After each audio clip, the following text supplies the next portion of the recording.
Evo, opet smo na sajmu u Cannesu po 100. put. Ferretti grupacija se tu predstavlja sa nekoliko svjetskih premijera. Možda ako krenemo sa početka, Pershing ima tu novi GTX 80, to je ova nova linija gdje smo napravili GTX 116. Ferretti predstavlja svoj novi Infinito 80, koji je isto, da kažem, nova linija unutar klasičnih Ferretti Flybridge jahti. Kod Custom Linea predstavljamo novi Custom Line 308 metara naveta. Wally kod sebe ima svjetsku prezentaciju novoga Wally Y100. Riva sa svojim prelijepim brodovima, tu nam je nova Riva 102, koju jeste smo predstavili već prošle godine, ali Riva izlazi i predstavlja novi 54 metara i za koji dan ćemo u Monaku predstaviti i novi Custom Line 50 metara koji smo već napravili, to je full aluminijum. Tako da puno novosti, puno novih brodova iz Ferretti grupacije, tako da nas očekuje odlična 25. 26. godina, tako da slobodno dođite i posjetite nas tu u Cannesu. Spomenuli ste Monako, imali ste nedavno veliki event, Robbie Williams, kako vam je bilo? Moram reći da je Robbie Williams stvarno bio fantastičan, ko da bi ga pustio sa lanca. Odlično je otpjevao, bilo je nekih 900 gostiju sa strane Ferretti grupa, naših klijenata i tako dalje. Tako da stvarno jedna predivna večer i svih tih 4-5 dana ti potencijalni klijenti su mogli u miru razgledavati naše brodove iz naše flote, od naših brendova. Tako da za sve vas koji biste htjeli izbjeći možda sajamske gužve, mi svake godine radimo takozvani private preview. Prošle godine je bio Infinito 90 koji je jedan zaista vrlo drugačiji brod. Sada je došao novi model 80. Kako su reakcije? Reakcije već na 90-ku su jako pozitivne.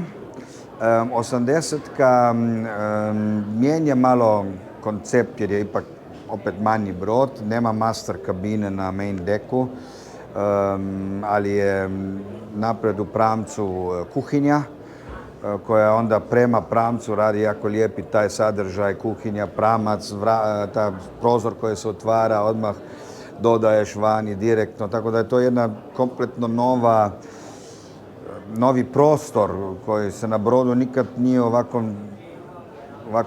na ovakav način koristio kao Infinito linija to sada omogućava. Tako da je stvarno to otvara neki novi koncept i vidimo da se to kupcima sviđa, tako da vjerujemo puno u ovu novu liniju jer treba nešto zamijeniti, treba malo nešto osvježiti.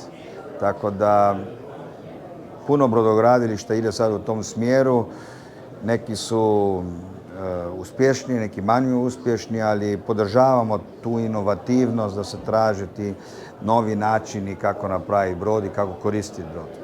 Evo, glede inovativnosti, rasporeda i dizajna, ako se ne varam, prošle godine je bio ili pretprošle Wally Y 150, sada je Wally Y 110.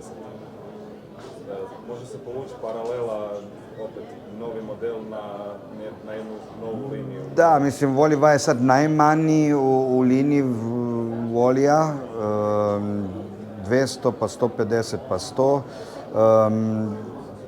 Stotka je stvarno open brod, kako bi rekao, neki novi, drugačiji koncept. Wally ima to i u svom logu kao 20 years ahead. Ne? Tako da design wise i što se same linije tiče su otišli stvarno 3 koraka unapred. Tako da za sada su rezultati prodani pozitivni. Nekoliko brodova je prodanih i 200, i 150, i 100. I čitava linija tih manjih Wally Tendera i Wally Power isto ide. Tu je sad prezentacija prvi put, da kažem, u vodi Wally Power 50 jer premijera je bila u Düsseldorfu, ali na kopnu. Tako da tu ga možete sad pogledati u moru. Super. I ako možete samo komentirati malo, situacija na tržištu se mijenja, ove godine nisu baš svi oduševljeni. Kako je vaše viđenje? Pa ja bih rekao da u našem segmentu je malo lakše, jer radimo o tom, da kažem, višem rangu luksuza, jahti, pa se možda tu još toliko ne vidi ta nadolazeća kriza, ali sve u svemu svima nama je jasno da ne može uvijek biti ljeto, da dolazi u nekom trenutku i zima, da za sada sve odlično izgleda. Super, hvala vam lijepo. Hvala i vama.